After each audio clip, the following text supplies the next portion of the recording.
Hello guys. Sorry. Not sure if everything works. I'm 5 minutes too early. I'm not even sure if I'm in the camera. So it's always so hectic at the beginning with this app, because I always have to do this afterwards. It doesn't let you to test. So give me 2 seconds.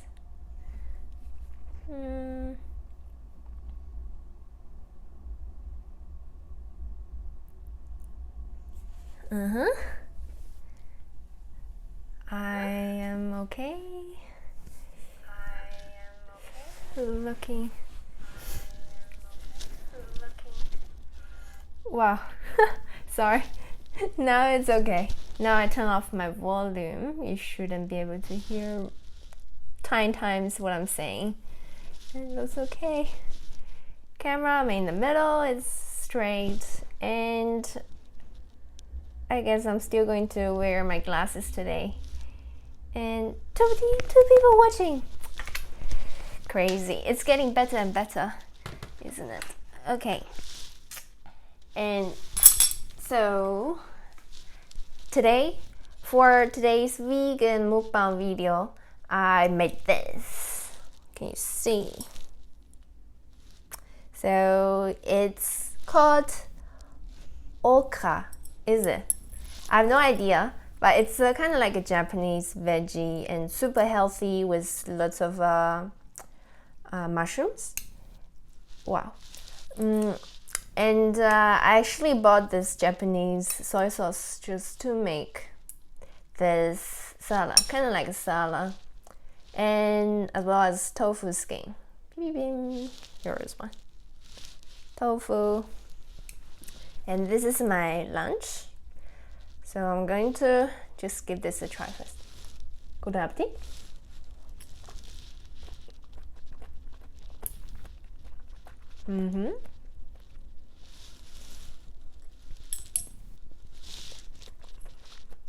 Tofu is good too. And try my okra. It's just kind of like a, I don't know, like snob, like a sticky fluid coming out of this veggie.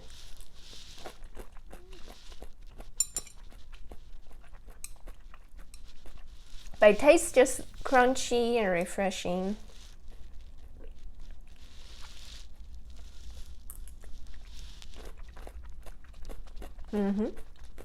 I kind of like it.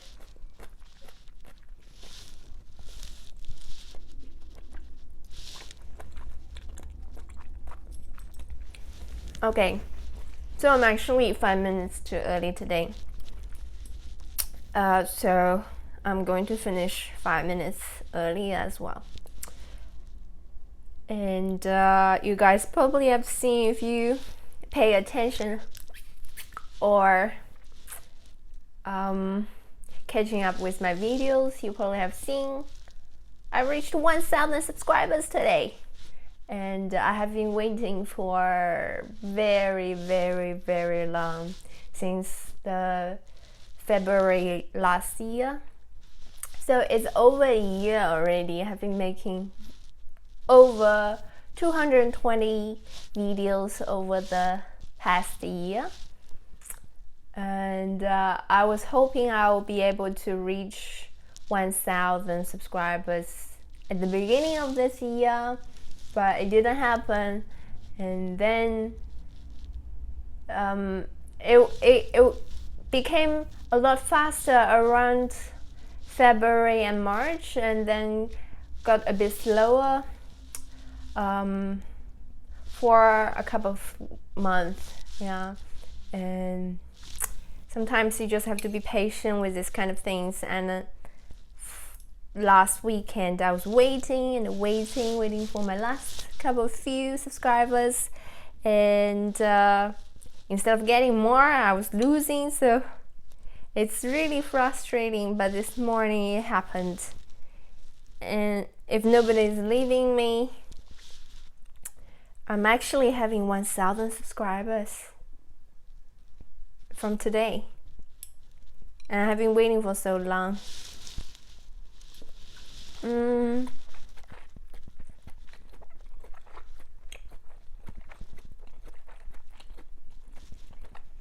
Although I'm getting this 1,000 subscribers, so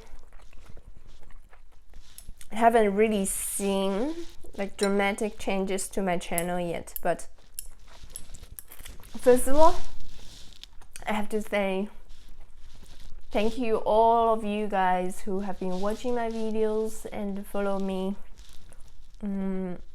subscribe me, all your encouragements and all your feedbacks.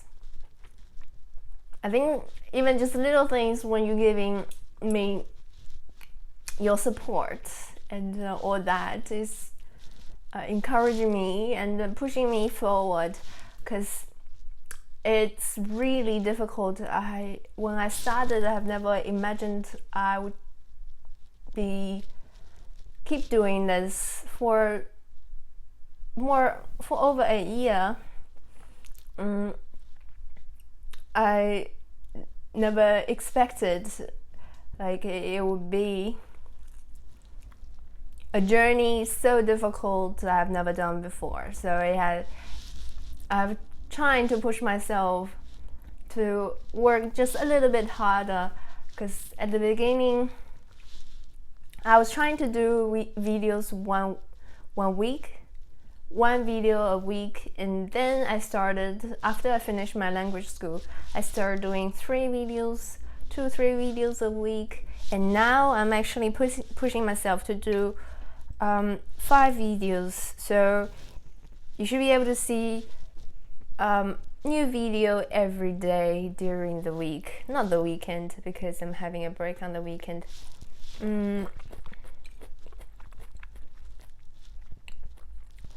Although it's just 1,000 subscribers, but I'm really proud of myself, I have to say, because I can't think of any other things I've been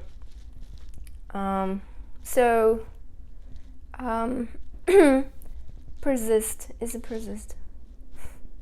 Just keep doing it. I've never thought I would keep doing this YouTube channel for so long and keep doing it, but I think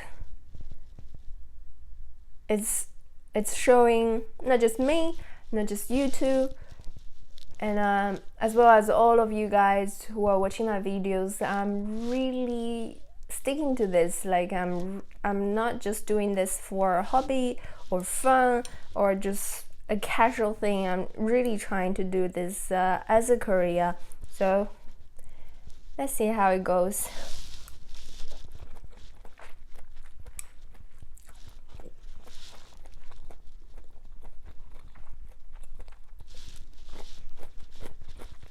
You're really gonna chew this tofu skin. Even though it's really thin and soft, but it's kind of chewy because well, I didn't really boil them. I just soaked them in hot water, so they still have that crunchy texture. It's kind of crunchy.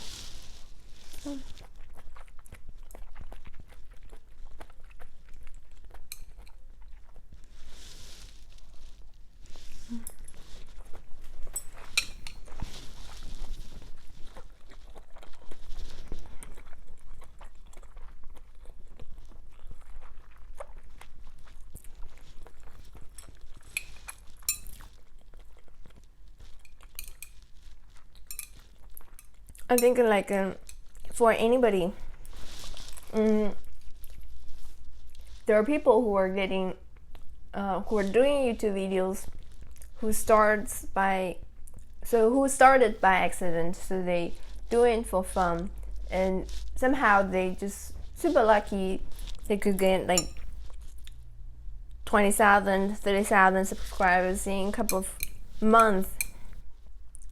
But for me, it's hardworking. Really started from nothing.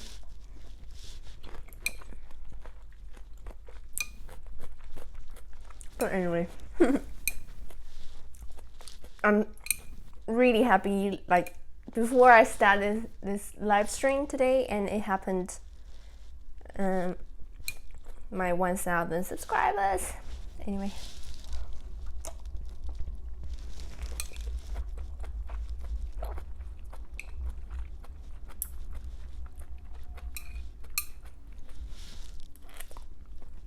So I also add a bit of dashi stock. So it's like typical Japanese, I think a Japanese or Korean food as the dressing. So gives it a little bit like a fishy taste. And so all the ingredients in this recipe is completely Japanese. I haven't really made that many Japanese food yet.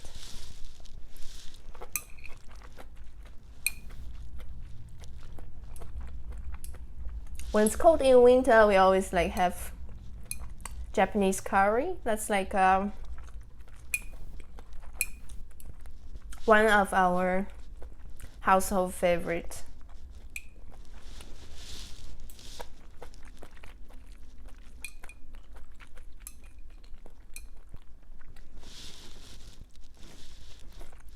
And it's pretty easy with curry cubes. Maybe I should like make a bit more Japanese food from now.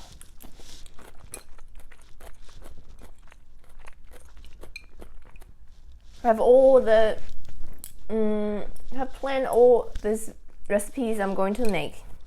So I have all that ideas in my head and I have to really plan them.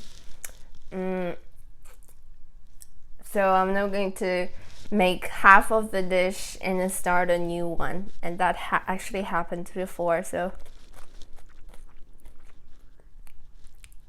I've never really run out of ideas, but I'm always looking for new things to film as well.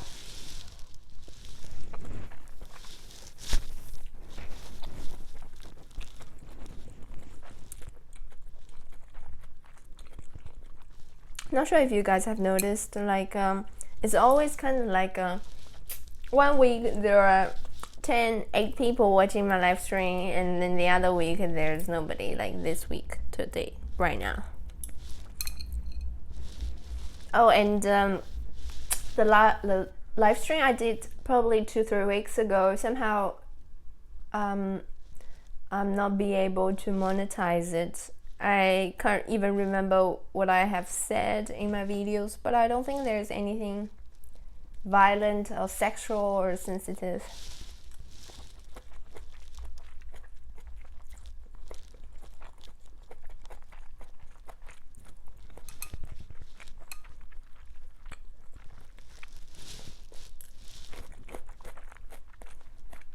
I'm quite happy that today my live stream is straight. Last week it wasn't. It was kind of sideways, so looking very unprofessional.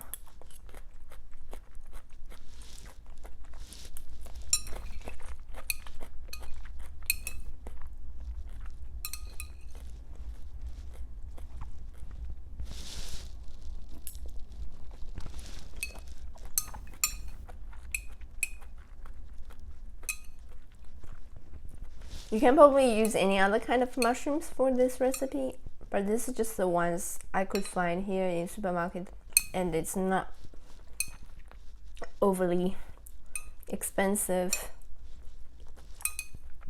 The mushrooms can get really expensive here in Deutschland.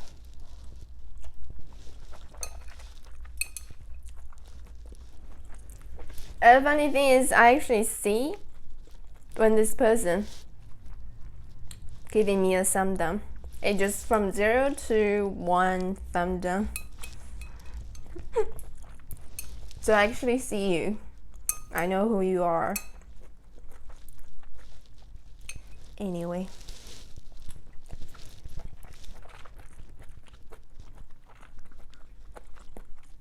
I'm not overly sensitive with these kind of things anymore. You can give me as many thumbs as you like, but more importantly is you coming here to watch my videos.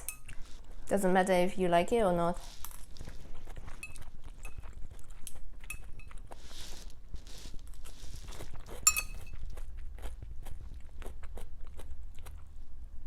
Almost finished.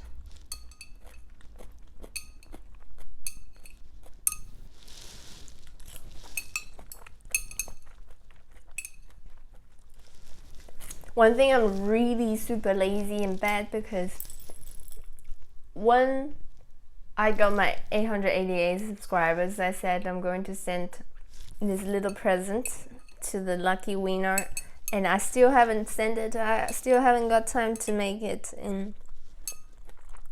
That's how many weeks already? 2-3 weeks.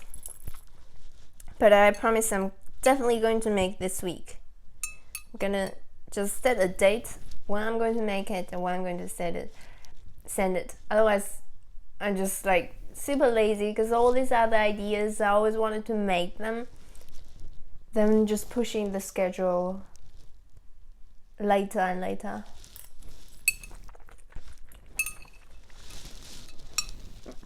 Okay, finished.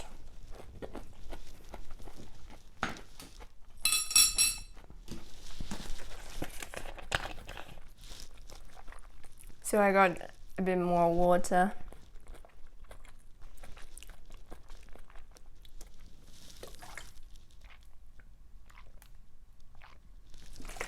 Okay, now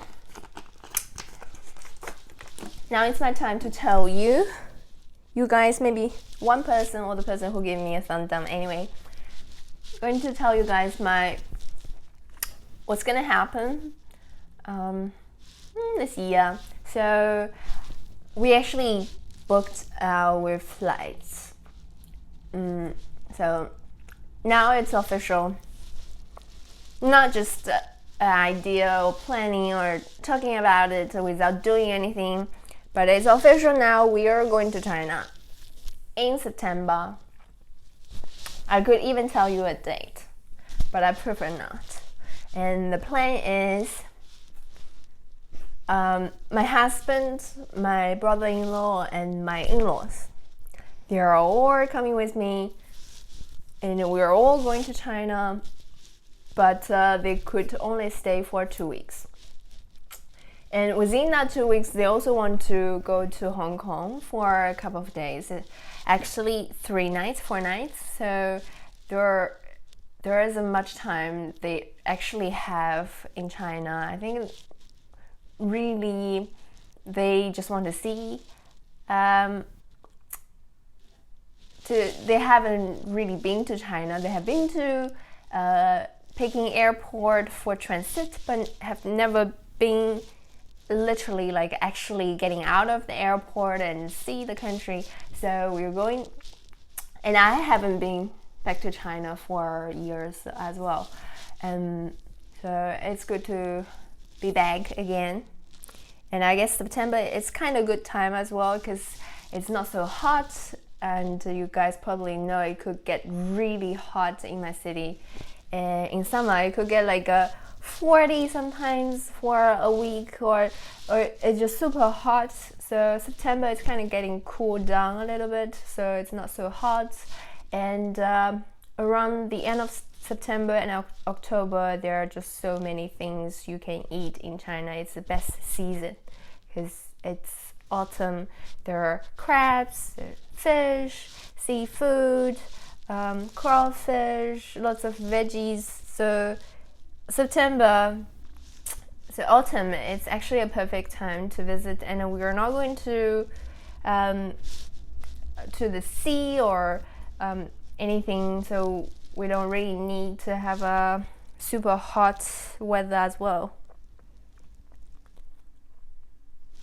Thanks for coming. I actually been talking to myself for the past, I have no idea, 15 minutes, but I feel like an hour already. Just very lonely. But anyway, so where I was, yeah. So and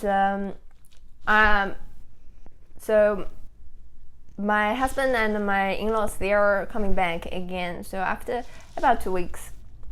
And you know, like the 1st of October is public holiday in China. It's a national day in China, but coincidentally it's also a national day in Deutschland. So I don't know why both countries choose the 1st of October as their most important day. So both countries have public holidays, and so I guess my in-laws, and they could save a bit of holidays because of the public holiday. But anyway, I'm going to stay a bit longer. I'll stay 3 weeks. So actually going to stay 1 more week in China with my parents, and then coming back myself. And I'm flying with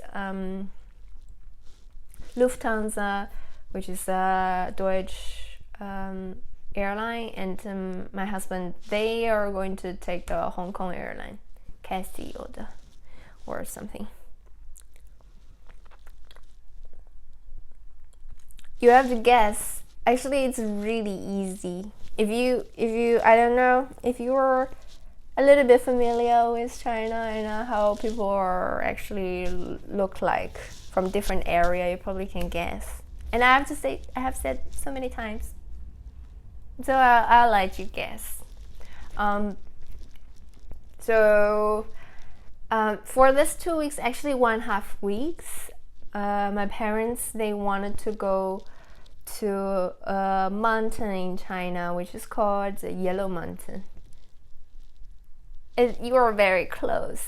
You are very close, but I'm not. Actually, everyone who are visiting China, they want to go to Shanghai and Peking for some reason, because these two cities are most famous, are also probably the biggest, and also probably they are probably the most significant.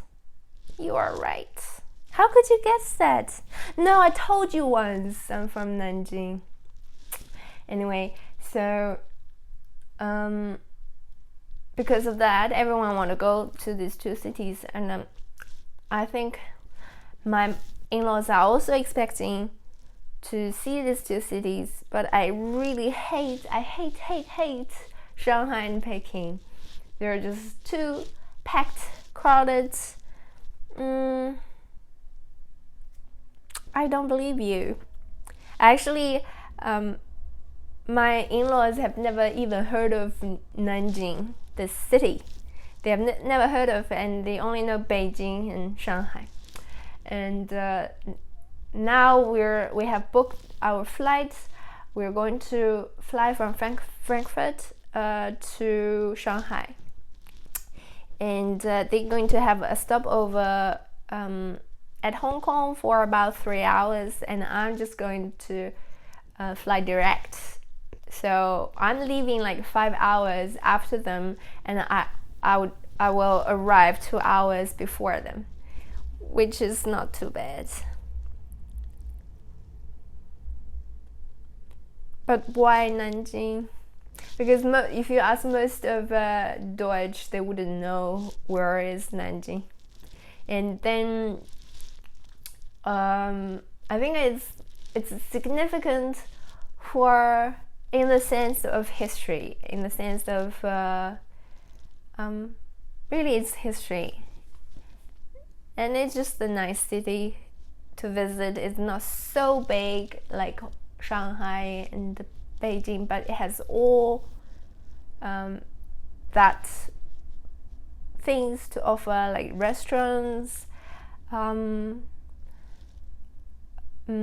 travel destinations. You can climb a mountain if you want, or you can relax, you can go. There are hundreds, thousands, literally lots of restaurants. It's about 1 hour, but it really depends on what kind of train, what time you're going, because it's between, you can get the fast one, probably only 55 minutes, and the slow one probably 2 hours. Sometimes could even be slower. But today actually, wait a second. I actually asked some friends in China, and then they told me the app you can use to book your train online. Use this app. So I actually downloaded it. No, they are all fast trains. So they are all called 高铁. So it's all fast. They are all fast. But how fast they are? Because sometimes they have many stops. Some of them they don't stop that often. And this app is called 12306.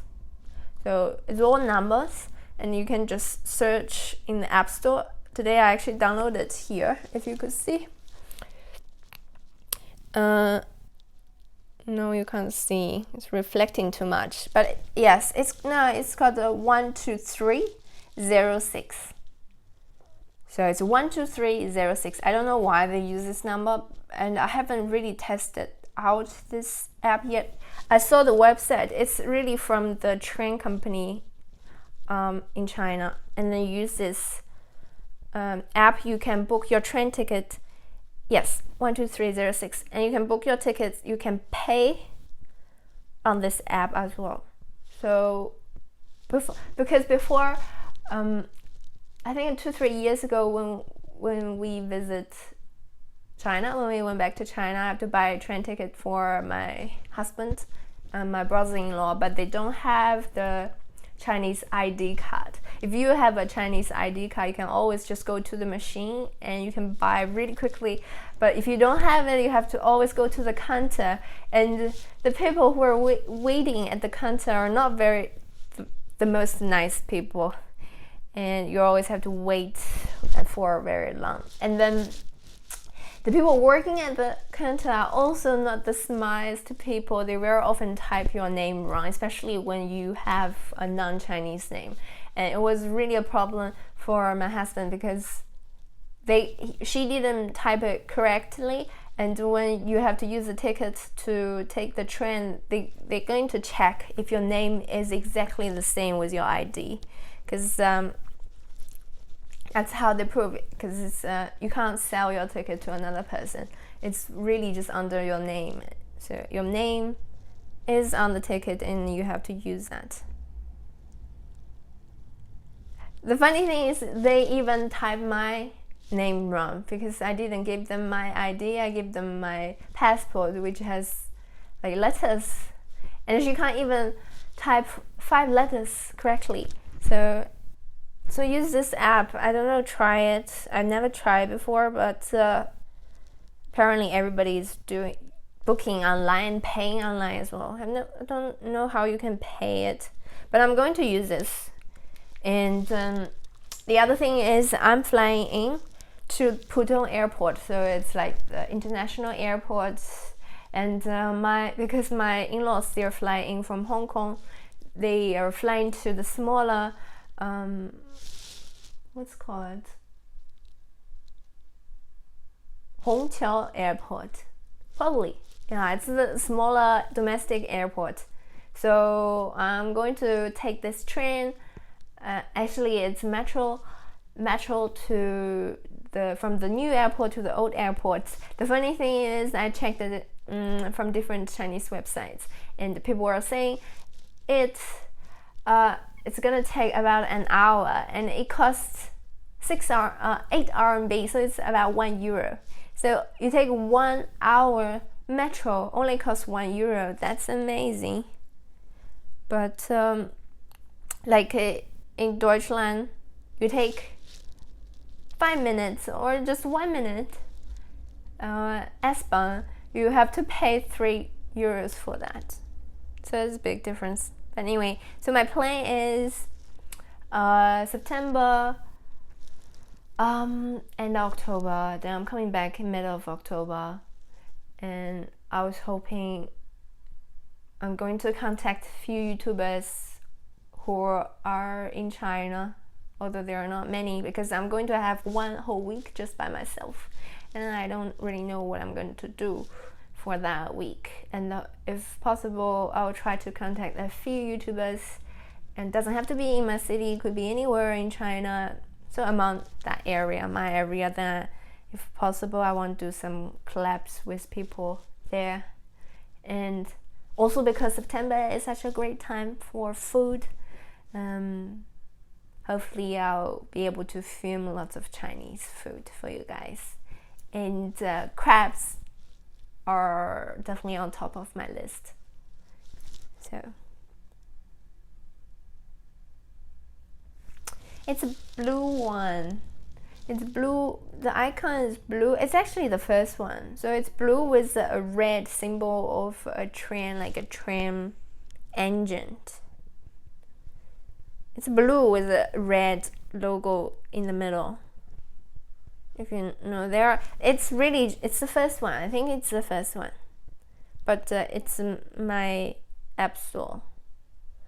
I'm using Australian app store, so it could be different for you. But I could search it again.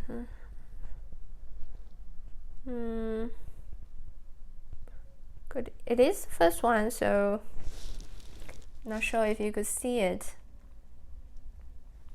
So it's this thing.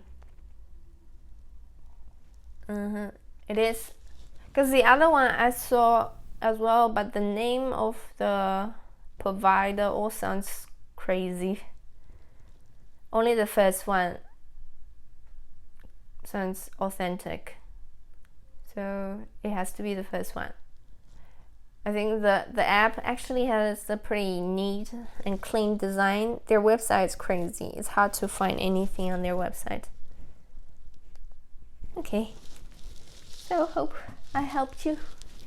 Hopefully it's some important, useful information, because I just got this information as well today, because we know the date we're going to arrive, so I thought I could check on the tickets already. It's actually, if you have enough time, you always could just go to train station and buy tickets there. But Shanghai train station is really crazy. Like, they have one entrance for just waiting, so you have to do a security check, like in the airport, which is really crazy. But they have a separate, almost like, I don't know, almost like 300 meters away, across the street, where you can buy tickets.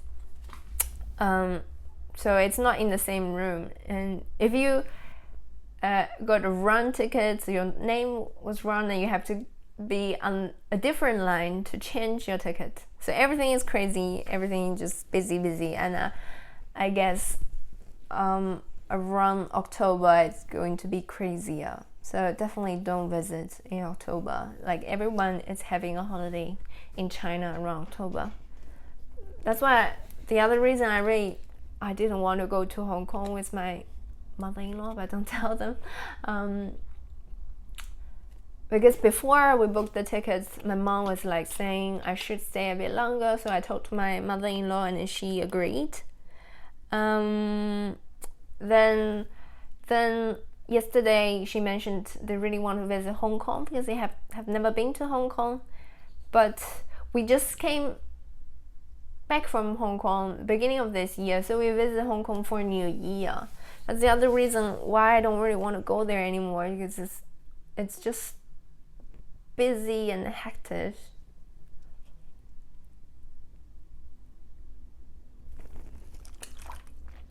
I think September is great time. Like, if you go a bit later, then it probably wouldn't be that bad as well, but it really depends on where you're going. Because if you go like us, go to southern part of China, southeast part of China, it's always like warm until probably November.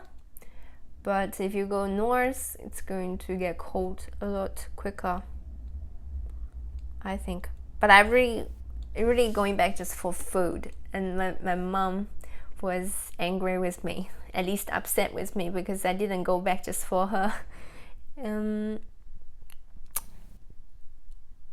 But you know that the train you take from Shanghai to Nanjing has different stops, and they are all worth going. Like Suzhou, Hangzhou. So they're so around the Lang River.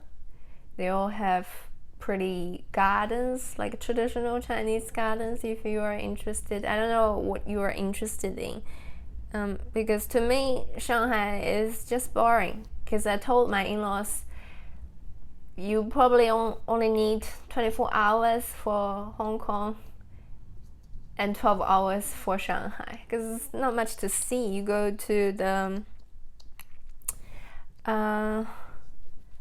Waitan, so where the river is, and you look at the lights and do a little bit shopping, have a bit of classic Shanghai dumplings, fried dumplings, or there's like a green sticky rice bowls inside with red beans or salty fillings. I can't think of any other things I want to do in Shanghai. Oh, there are also like a temple you could visit, but it's just like any other temple. I would say, I don't know, India is more interesting. Yes, but I don't know, seafood in Shanghai is probably not going to be very cheap. And I think for me, because I grew up in a relatively big city, so when I choose where I want to go for holiday, I always want to go small villages or like ocean where you can swim and snorkel, or mountain where you can do hiking. So big city is not really my first choice, but my husband is a huge fan of big cities. That's why he likes Asia that much. He likes to go places have lots of people and lots of shopping centers. So for them, it's Hong Kong or Shanghai is very impressive, because like there's just so many shopping options. You can go out on the street, you can buy stuff. No, I have never been to. I want to go because I don't want to sound rude, but I want to go, but my husband is a bit concerned because all those news here, like for women, it's a bit not so sure. So I wanted to go, but he was like saying if just two of us, it's a bit dangerous. I have no idea if it's really that dangerous. I know like India is relatively cheap, and can see lots of things. I think just see something different. I've never been to like that subcontinent yet, but I want to go. So maybe next year, but not just going to. Definitely going to be 4 people. So me, my husband, brother-in-law, and a friend. So gonna be three guys and me. So I'm going to be fully protected, hopefully. And if something happens, I'm going to use my martial art. I'm going to kick everybody's asses. But I guess it's okay, because I have met a couple from Italy. So they had their honeymoon in India, and it was great. So great value for money. I know all kinds of martial arts.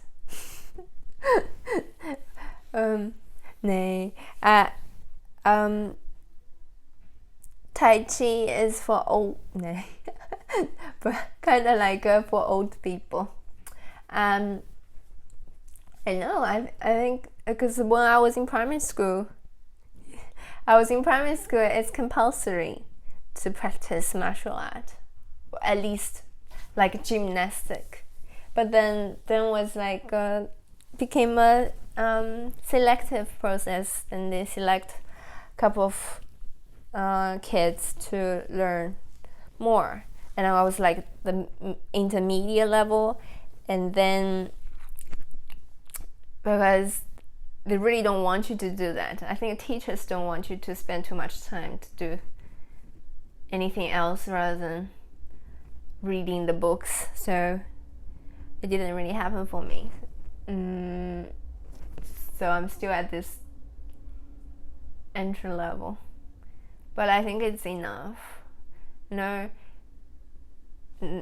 Kind of few moves, but that's enough. That's not important. I think our plan, if it's possible, around October, so July, October, if possible, probably find 3 or 4 days just to go somewhere in Europe. I have no idea. Maybe London, maybe Rome, but I have to see where it's cheaper. There, like Germans always like to go to Mallorca in Spain, and sometimes you get really good deals, so that's also an option. Then after that, definitely September in China for 3 weeks for me, and I want to get in contact with some other YouTubers, so have a better use of that 2 weeks, 3 weeks. And then January, for New Year, definitely going to go somewhere, probably go to Thailand, then afterwards China again for a couple of weeks. So we are also interested in going to Dubai, but it's not really on the way to Asia, so I have no idea when we are going.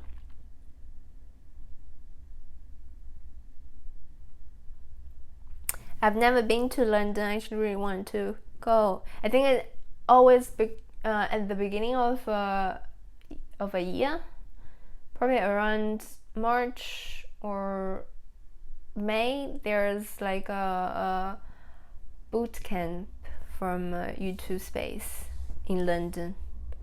I don't want to just go to London just for London. I want to go probably find a better day to visit the YouTube Space there as well. Since I have 1,000 subscribers, I can do that as well. So want to go, but I don't know how long. And London is really like a horrible news coming out of London the whole time for the past couple of months.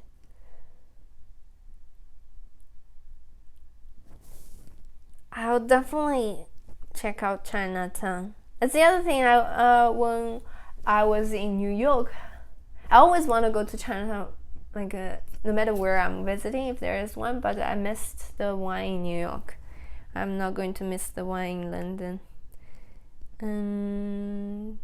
So yeah, all that building burning, car running, the constant people bumping. It's scary at the moment, but I will. A friend of us just coming back from New York, and he had a good time there as well. I think I'm not really a huge fan, but definitely going to go again. So I think my plan is, if my YouTube is running perfectly as how I expected, and my blog is going well as well, then I'm just going to like travel 6 months of a year, if that's possible. I guess it's difficult. So actually my uncle is not my direct uncle, but he's a relative, and he has been in London, I have no idea, for probably almost 20 years. And I think he's going to stay there for the rest of his life already. I think he has like a son for probably 10 years old or even younger. Hello. And he has been, I think it's from what I have heard, it's difficult to get a well-paid job in London, because I know my uncle, he has been there for so long, and he was like at the beginning working for BBC part-time for many years, and I have no idea what is he doing now. And then also after the UK leaving the Eurozone, I don't know if we're gonna have a chance to go to work in London. I have no idea, but it will be cool because the U2 space in London is so convenient. There are probably every month is probably 5 to 10 different events in London U2 space, and you can just go. And but for us, if we want to go to the U2 space in Berlin, it's like a 5 hours train ride. It's crazy, and they don't have many good stuff there. I understand. I guess everybody's going there. Everyone for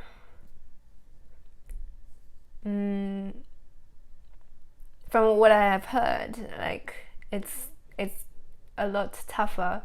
I know a girl, Chinese, who married Polish British person, so the guy's parents are from Poland, and then when she got it in the UK, she couldn't get a job neither, but she doesn't speak English that well, so it's also difficult. But then she was like working in a factory somehow, her in-laws was helping her, and blah blah blah.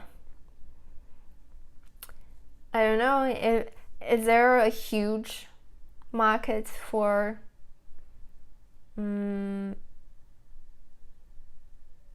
website designer? I have to think of his title because he's doing many things. It's also difficult in Deutschland. When we just came to Deutschland, it took us a whole year. So we're both jobless, unemployed for a whole year until he finds something worth looking at. So, and always funny thing is in Deutschland, they always ask you to do a Testarbeit, so you always have to go to work for a whole day without getting paid. That was strange. And then after that, you get like a 6 months probation period. That's also crazy long. Like I've never seen in any other countries for 6 months. And after you're working like so hard for 6 months without getting any holiday, and they probably not going to take you, and then what do? You can't do anything. You're gonna look for a new job. It's crazy.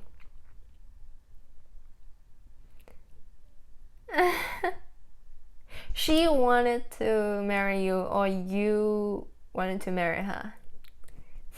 That sounds better the other way. Maybe you wanted to marry her and ask her to move to. So okay, fair enough. Both ways better. But where is she from? Actually, if you are married, you could probably get married in China, get your marriage certificate, and then you get its certificate in the UK, and it's possible to get her visa. That's a great question.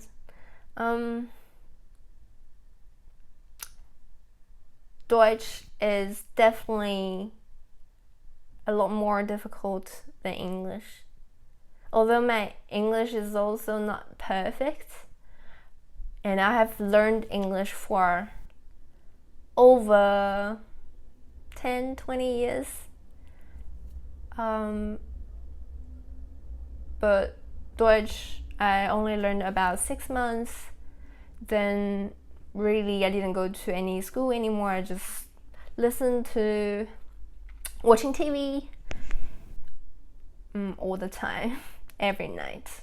And I speak Deutsch with my husband, although it's a bit of a problem for me because when we argue and then I couldn't find the correct words out of my vocabularies, but it's difficult. But if you could speak English, Deutsch is relatively easier because I've known many Chinese students from my experience when we were learning in language school. For the people who couldn't speak English very well, Deutsch is just a lot more difficult because there are lots of common words between English and Deutsch. Very often it spells almost the same, you just pronounce it differently. But on the other hand, English, if you see the word, very often you don't know how to pronounce it. So you could pronounce it wrong, even you see the word.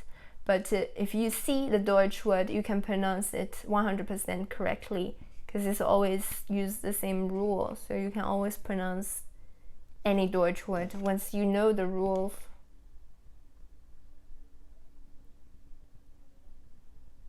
Why you ask me this kind of questions?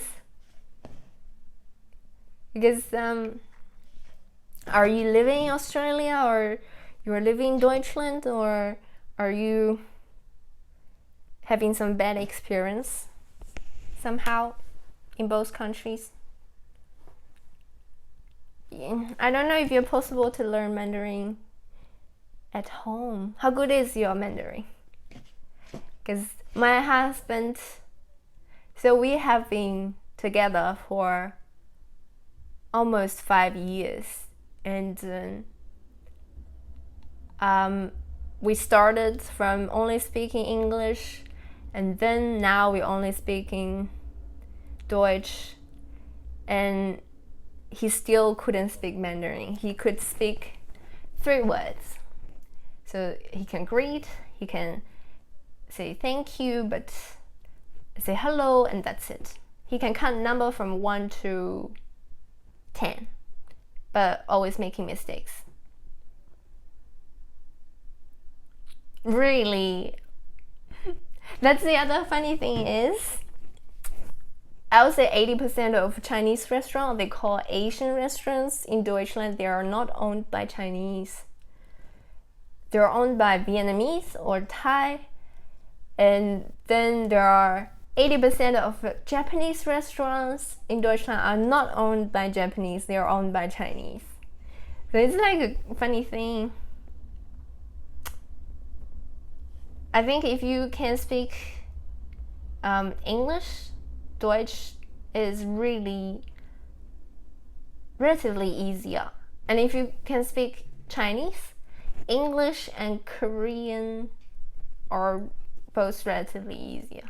Like I have a Chinese student told me, for a Chinese, if you can learn Japanese within a week, it's going to take you a month to learn Korean, and then it's going to take you years to learn Deutsch. That's how difficult Deutsch is, because it has all these rules, and it's really difficult to just think all of that, because if you just trying to remember all the rules, you can never it's gonna take time until you can make a perfect sentence. But in real life, it's not gonna happen, so it's difficult. I just say whatever, doesn't really matter. And my brother-in-law very often correct me, so sometimes I get annoyed. Like I say scheiß as it is a noun, but it's an adjective. But in English, shit is like noun, but shitty is adjective. In Deutschland, in Deutsch, Scheiße is noun and Scheiße is adjective. It's the other way around. Why the short one becoming the noun and the long one becomes the adjective? That's things I just say whatever. Doesn't really matter. And at home I could say anything. I guess if I'm not at work, just with my husband, I could say anything, even if I'm wrong. I just need to convert that message correctly, so he just needs to understand what I'm saying. So very often I combine English and Deutsch, but it's okay as well.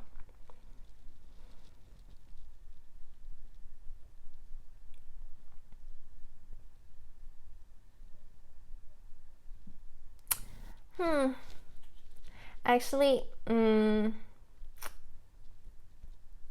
my experience, I think Deutsch, like real Deutsch, not Turkish, not Russian, because there are lots of Turkish and Russian and Eastern European immigrants in Deutschland, and they are Deutsch, so they probably are born here or they have been living here for 20-30 years, and but they have a strong national identity, so they still think they are Turkish, they think they are Russian, they don't think they are Deutsch, Russian, Deutsch, Turkish.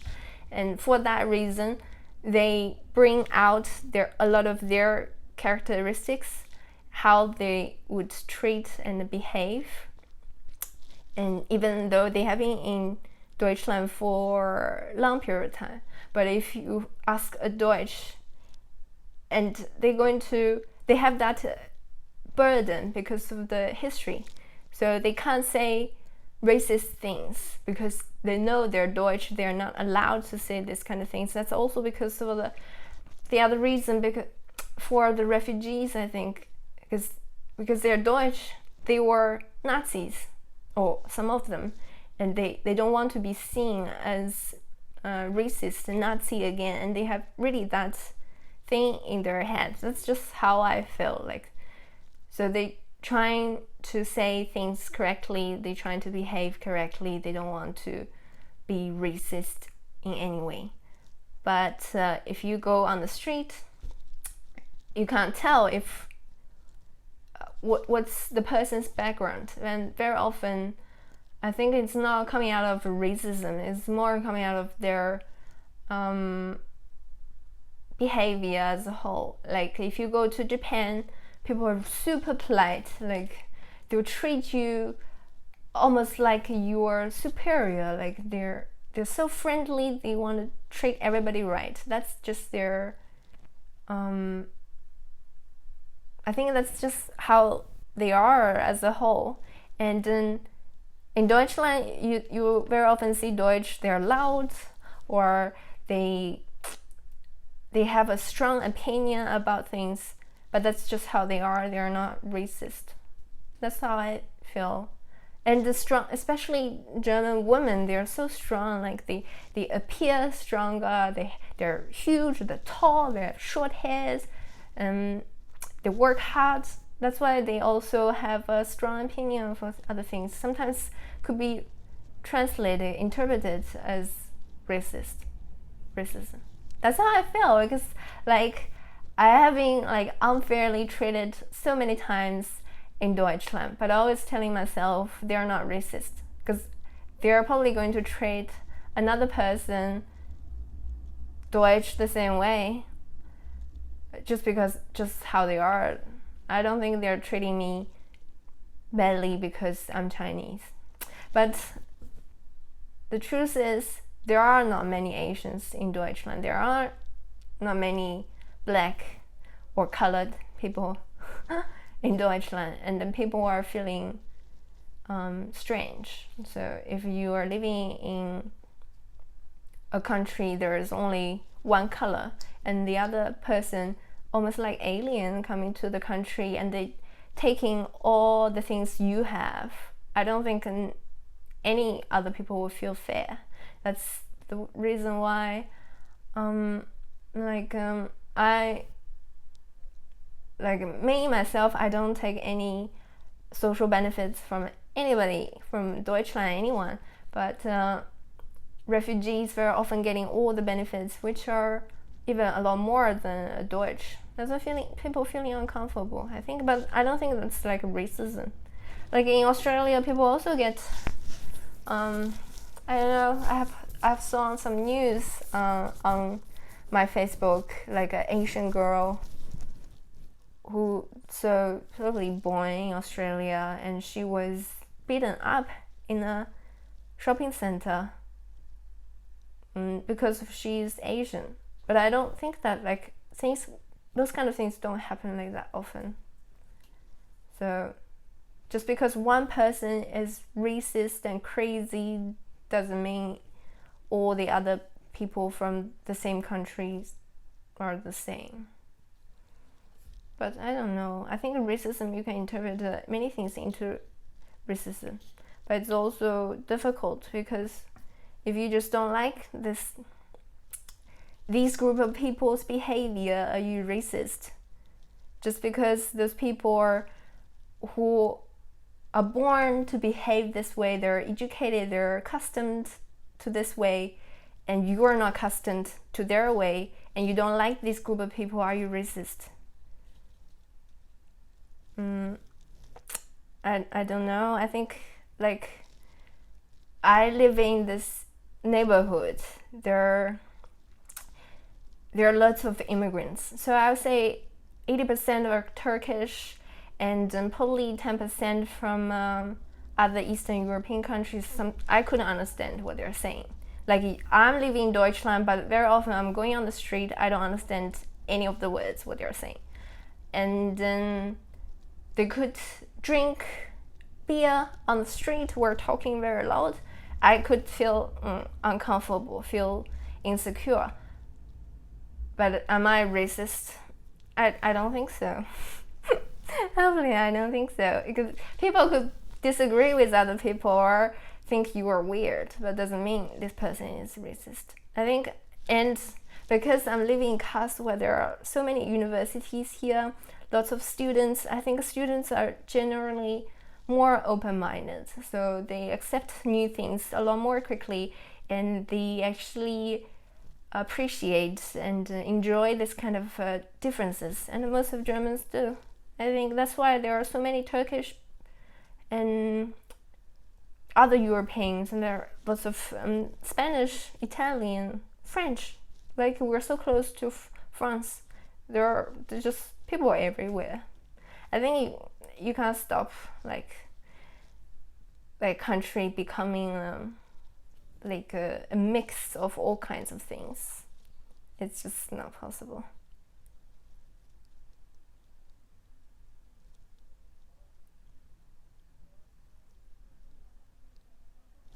Konnichiwa very often. But I think it's because there's just many Japanese going to visit, for example, Neuschwanstein. Before, like for 50 years or 80 years, were just Japanese going there. That's why, like, I bought coffee there, and then she was very nice and said, how to say thank you in Japanese. I forgot, but he said Japanese to me. Konnichiwa or something. Arigato or something Japanese, and I didn't take it as offensive.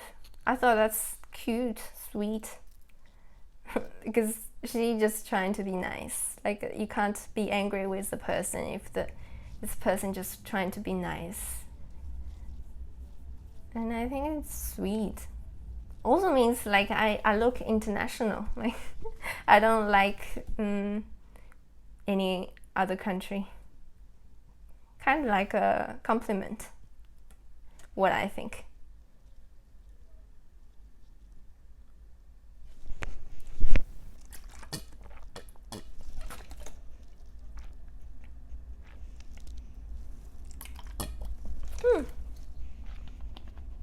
I think most Deutsch are not. Very often, like, it's a funny thing. I don't know if it's racist. You see it in the news here, like somebody was saying, So like the girl was at the train station in Berlin, and another couple of guys just push her down the stairs, and then she hit the ground, broke her arms, and injured. And or like a woman was raped and then killed or something, or people are throwing garbage everywhere. I saw a documentary the other day just saying in Berlin there's so many garbage, and then they couldn't manage to clean up everything because just everywhere, going to the park and people just leaving their junk everywhere. And my first impression is this person is definitely not Deutsch, because when they brought up, so it's impossible. It's how they are educated, how they grew up. It's impossible. Like people would kill an innocent woman or kick her down the stairs, or burn a homeless, burn him at the train station. My first impression is this suspect is not Deutsch, like 100% not Deutsch. That's my impression, but it could happen maybe it's Deutsch, but after you watch that 99.9% of the chance the person is not Deutsch, and it happens in Deutschland, and it just happens. So I don't think that represents like how Deutschland is. You're really interested in Deutschland. So before I came to Deutschland, I had no interest. I didn't want to learn anything about. After I met my husband, I actually went to look for documentaries about Deutschland, because I had no idea what Deutschland is like. I had no idea about the history, the food, or the customs. I had no idea, so I thought I would go to watch some documentaries so I could understand him better. And the document was about some painters, the king, Frederick, or something like history, and I didn't have any use of it. Before I came to Deutschland, I thought I would have a really hard time in Deutschland, because I had that impression that all Deutsches are like a robot, like they would do things correctly, like a step by step. But after I'm moving here, it's not the case. Human, not human. Anyway, Deutsche cuisine only have salty food. No. In fact, I don't know. I think actually my husband, at work, they have canteens, and the two most popular dishes on the menu, so they always have different things for different days. But if there is these two things on the menu, everybody is going to have it in the canteen. The line is going to be so long, and you have to wait and wait until you get served. And one is schnitzel, so like a deep fried pork steak. Is it like? Am I correct, Benda? It's almost like the Japanese tonkatsu, but it's Deutsch. So when schnitzel is always full, and the other is burger. Like, for some reason, they all love burger. And my husband is a huge fan of Hungry Jack. Burger King. Sorry, Hungry Jack is in Australia. In Australia, it's called Hungry Jack. Here, it's called Burger King. And but like before I came to Deutschland, they always say sausages, Deutsche sausages, and I had that in my head how sausage is supposed to be like. If you ever had Chinese sausages, you know it's like salted, it's hard, but in Deutschland the sausage is a bit more, it's more meaty with lots of spices, and like you have a bratwurst or curry sausage. That's also something very typical. I'm not a huge fan because to me they're more like hot dogs. It's like hot dogs but more seasoned, and then to me it's not very healthy food.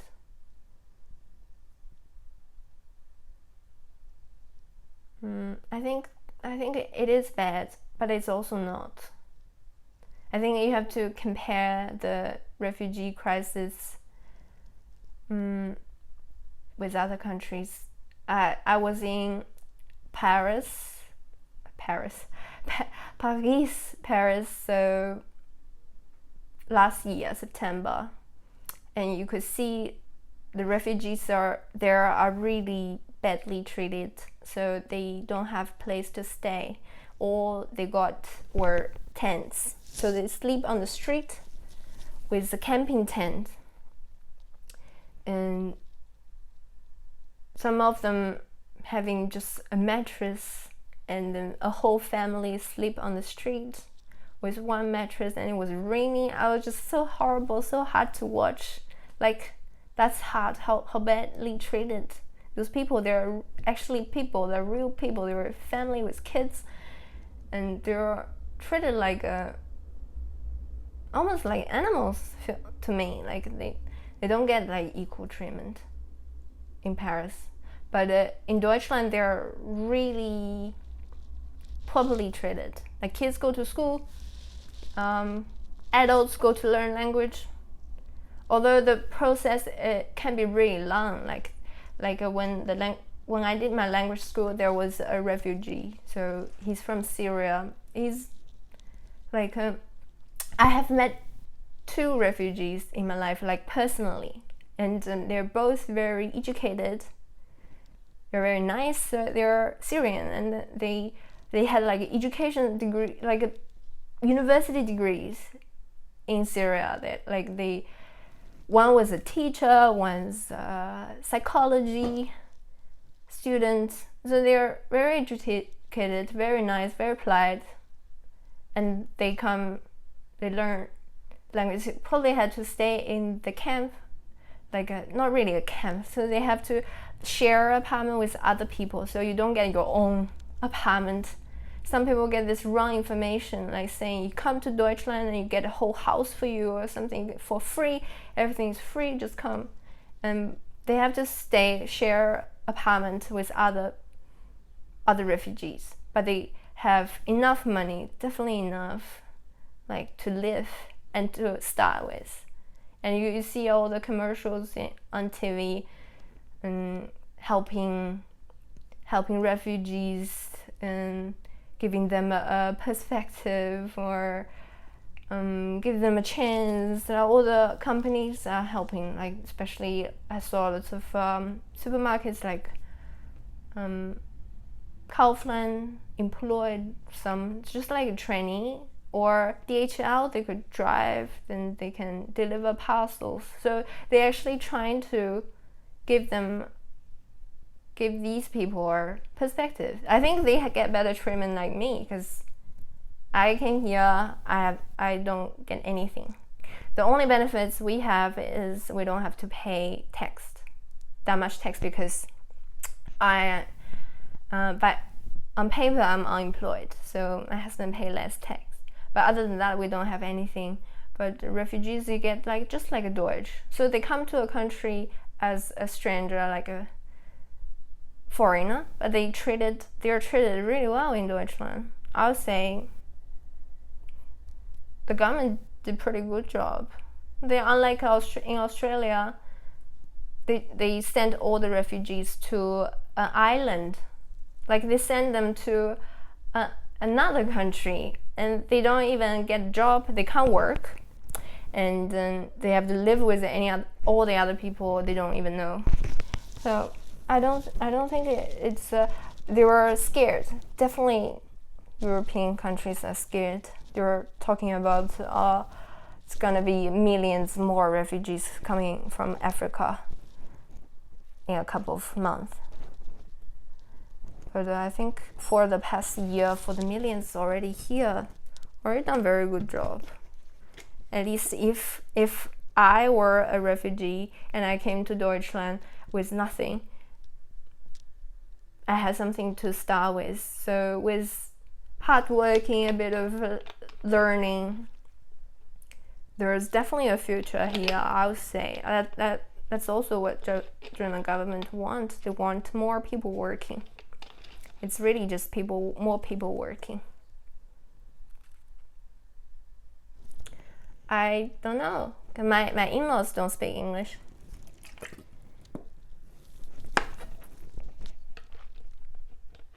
I think if you are in the big cities, no problem. Everybody speaks English. Just okay, not everybody. Just every educated, on average, everybody. But the older generations not, and lots of immigrants not neither. Like my in-laws, they could not speak English. But Deutsch, it's a language I find it's easy, because they level a language to different stage levels. So from A1, A2, B1, B2, C1, C2, and once you learn to B1, you probably already be able to understand most of things, and that's enough for traveling, not for working, but definitely enough. So, and that doesn't take too long either. Probably for me, I learned 6 months from A1 to C1, but my English helped me a lot. That's why I could learn a lot faster. But even though I did A1, C1.1, my Deutsch wasn't so fluent. So it's still but it's sufficient, I say.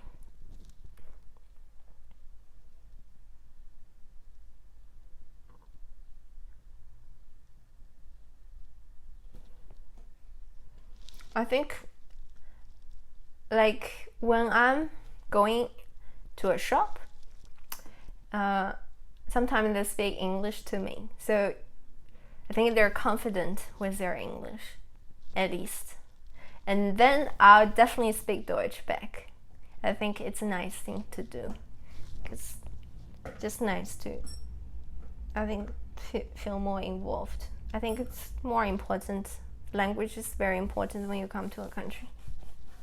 But I don't know, if I wanted, I could go back to a language school and do more. So probably start back from B2 again, and then just refresh my knowledge on Deutsch. My sentence very often is incomplete. It's not correct, but everybody could understand me, and it's enough for going to the shops, getting groceries. All those things are sufficient, and you don't need really sophisticated words. That's the other thing. In Deutsch, you can just use English words, and you pronounce it slightly different, as if it's Deutsch. That's my trick. But there are also very many other words, especially verb with preposition. It's really difficult in Deutsch. I think it's more difficult than English, because you don't know which preposition you should use, and the verb very often has prefix. So I'm not really enjoying learning that. I'm trying to memorize it, but then just sufficient is sufficient. I don't need to speak perfect Deutsch, at least now. Yes, I think I'm going to finish this up. Thank you guys. At the beginning, for almost 40 minutes, there was nobody with me, and now you guys are talking to me. I'm always enjoying talking to you guys. And if you have any other questions, you can always I'll just write it here in the live chat. So I have a Facebook page where you can always message me. So it's called Fusion Food Blog, and then when you search that, you can see the page and you can message me directly. Sometimes I just feel bored, so it would be nice to have somebody to talk to me. So definitely contact me on Facebook. I will see that 100%. And you can always the other way is I also have an Instagram, but I don't use it often. Just like my Twitter, it's almost like dead. I don't really use it. I don't see the point of using it. It just too time consuming, but I tried. So you can always find me on Instagram and Twitter. The link is on my homepage, or you can go to my about page. The link is there as well. But I use Facebook the most, so I post all my videos again on Facebook on that page, and then sometimes I post some pictures, sometimes I post just random things, like I get 1,000 subscribers, so I post there. That's kind of things. You can always talk to me there as well. You will give me I hope so. I still have. Just let me have a look. Or somebody left me. Okay, still 1,000. I appreciate like any kind of help. It took me over a year to get to 1,000 subscribers. Anyway, and I also have a website. It's simply called fusionfoodblog.com. And then I write at least one article. I wouldn't call it article, so really short thing a week, probably 300 to 500 words, with possibly some pictures from the food, and then just my thoughts, or just like random things, like live stream talking about random things. And if I'm going travel, I will write about the country, the food as well.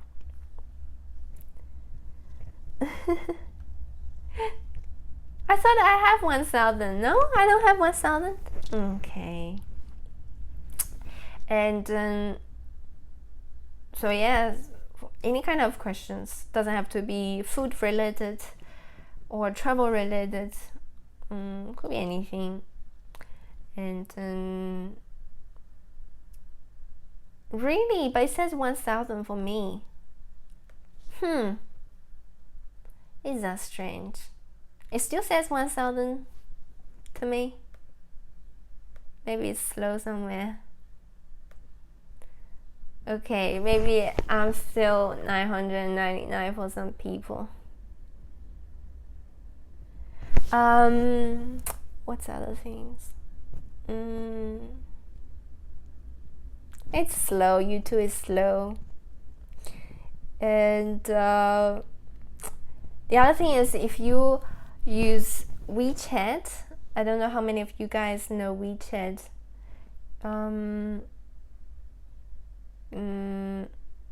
You could always text me.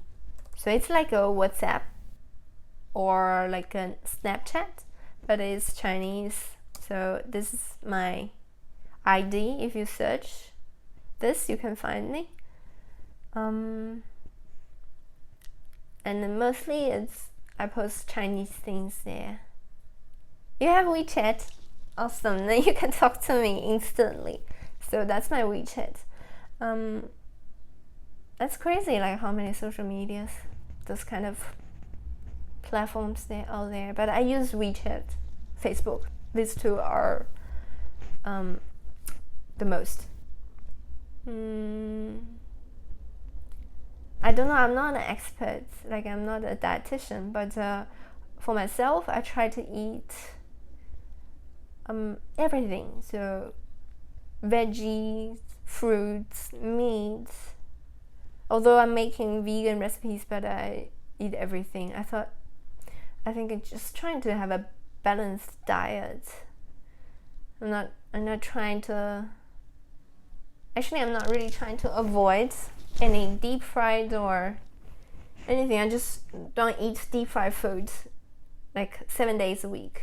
I probably eat once a week. I think that's a good excuse. Let me see, I got a notification. But I post very often on my moment on WeChat, just Chinese. So let me see. Kali? Okay, accept. Yeah, so when I'm in China, if it's not possible, I don't know, I will try to do live stream as well, but if it's not possible, probably wouldn't be any live stream for a couple of weeks.